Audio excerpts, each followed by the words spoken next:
More than ever, American broadcasting has become an alphabet soup of initials. CBS, NBC, ABC, CNN, MSNBC, even FOX, which is a name, not a set of initials.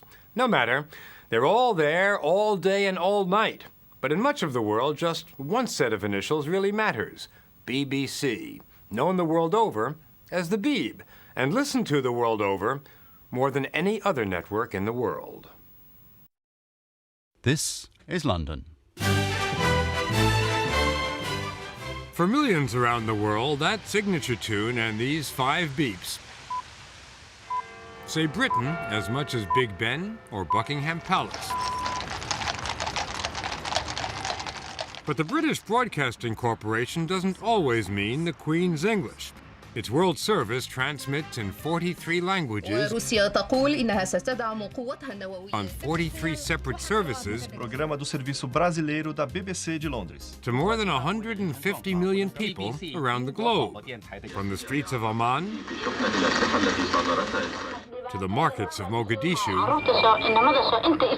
to the cafes of Kandahar. In many countries, the BBC has even more listeners than the local radio stations. And there's no place where it's more popular than in Afghanistan, BBC, where an estimated 80% of the population tunes in. That's why in this country, where many pray 5 times a day, the BBC has become known as the 6th prayer. Perhaps that's because when everyone else abandoned Afghanistan, the Beeb stayed right where it was. During the darkest years, the BBC's William Reeve often found himself the only Western reporter in the country, which was an interesting thing to be. Once that I was up in the north of the country, and somebody met me, and they said, "Oh, you're William Reeve, are you?" And he said, "I thought you were sort of tall and handsome and all that sort of thing." And I said, "Well, look, I hope I'm not too much of a disappointment when I meet you, but." The glory of radio. They have this wonderful image of the BBC. It was that wonderful image that allowed Reeve to get back into Afghanistan when the air war began last fall. While hundreds of reporters camped out in the north of the country, Reeve was on his way to the capital. We've reached Kabul at last. Like most BBC reporters, Reeve speaks the local language. Within hours of his arrival, he was broadcasting to London and to the world on both radio and television. Otherwise, there's not much people can do, but where do they go? All they can do is stay at home and hope for the best.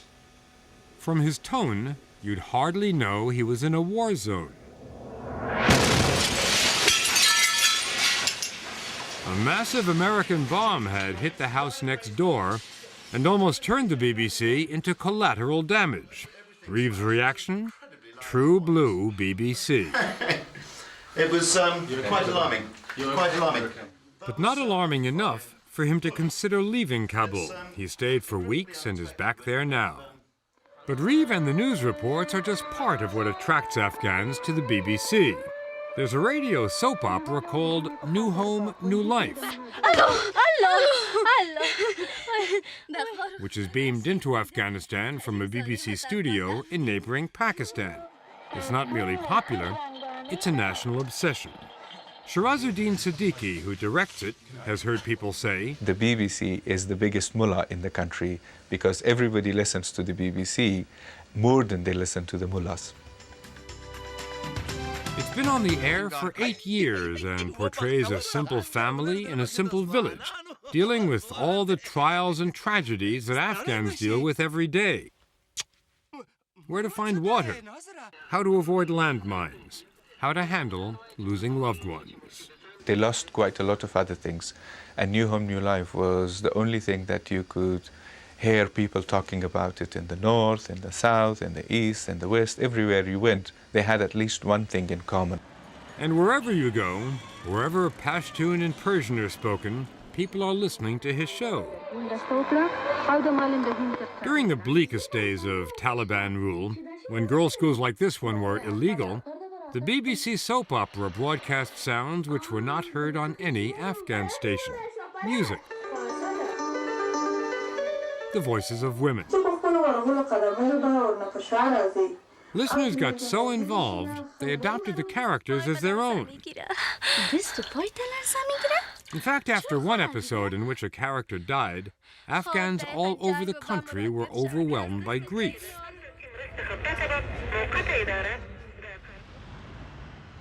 The headquarters of the BBC, the heart of this beast with 43 tongues, is a quintessentially English building called Bush House in central London. It is so vast, its corridors so convoluted, that it takes a new employee an average of 2 years to find his way around, by sight and by sound. What are the Thais listening to today? This is the King's English from the BBC. A program analyzing the lyrics of Elvis Presley, the King. It's now or never ครั้งแรกนั้นเอลวิสกำลังดัง In this case, the King's English. They try not to take themselves too seriously around here, which is not always easy because they're taken so seriously by everyone else. And that's something that BBC correspondents are never allowed to forget, that their reports are heard inside those far-flung countries which they're covering. Lise Doucette, a 19-year veteran, was reminded of that while covering a political rally in Pakistan. I got to the rally, was sitting on the stage. The head of this party got up and said, "They did it again!" And the crowd went, "Woo!" He goes, "They did it again!" The crowd goes, "Woo!"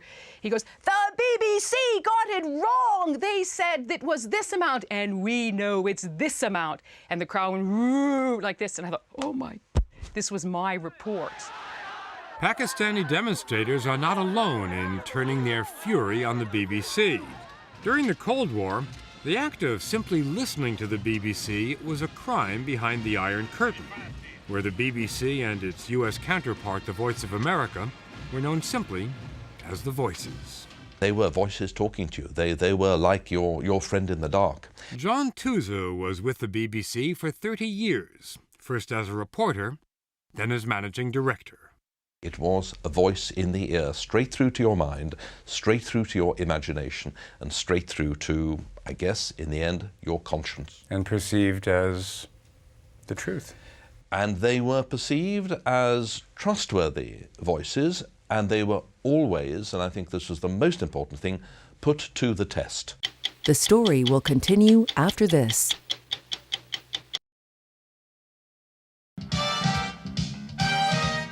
Seva Novigorodzev has been a BBC voice in the ears of the Russians for years, broadcasting a pop music talk show which used to be jammed by the KGB because Seva used the weapon the Soviets seemed to fear most, humor. Occasionally I would go overboard, very rarely, but it did happen on several occasions, and we had sort of minor editorial conflicts with the BBC. With the BBC? With the BBC. You mean you were being too propagandistic for the BBC? Because BBC has a charter, they have a style, it has to be balanced, and my vitriol was, getting the better of me. But hang on. This is the Cold War. Yeah. And the BBC is telling you you're being too propagandistic. It's pretty funny, isn't it? It's pretty funny, but it influenced my style. I had to write in a way that no editor would detect it, and that. So you were trying to fool not the KGB but the BBC. The BBC. Yeah. The Soviets may not have liked the BBC, but many a Marxist has tried to jump on its air. Ask Josephine Hazley, an editor of Focus on Africa.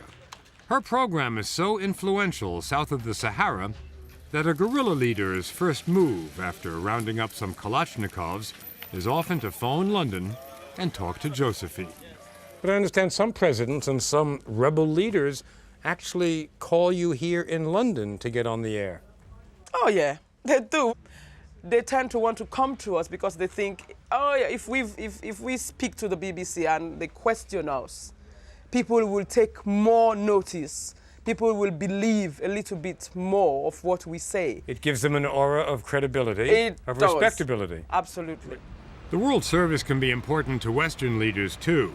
Last fall, Dick Cheney called the Afghan section of the World Service, asking to be interviewed, and he was. When British Prime Minister Tony Blair put in his call, reporter Najiba Khosrai pulled a Mike Wallace on him. I said to him that Afghanistan was used as a battleground during the Cold War, and then it was dumped. How can people trust you this time? You gave the Prime Minister a hard time. I don't know, I hope so. Khosrai, who was born in Afghanistan, has had her own share of hard times.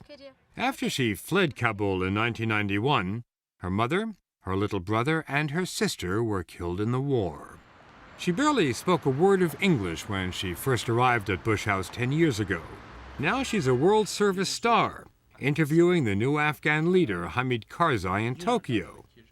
But when the BBC interviewed Karzai's predecessor, the Taliban's leader, Mullah Mohammed Omar, it got scooped. He had already called the Voice of America in Washington. But the State Department stepped in and blocked the Omar interview from being broadcast because U.S. officials said it would give a platform to the enemy.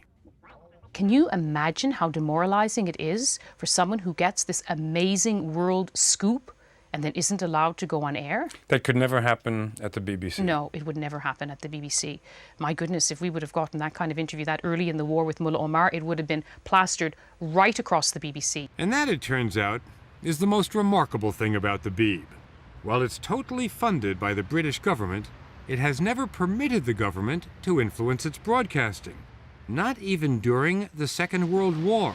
Men were fighting the fires from the top of 100-foot ladders, shot up from... Not even by Winston Churchill, who tried often and unsuccessfully to get the Beeb to play down British defeats. If we don't broadcast the truth about the times when we lose, when the victories come, when the tide turns, they won't believe us either. So you've got to be consistent. Churchill called you the enemy within. It's quite easy to fall over into that sort of trap of being a bit holier than thou. That's why people like Churchill and others regard it as a pain in the ass. And then they recover and recognise that it's a pain in the ass worth having in the long run.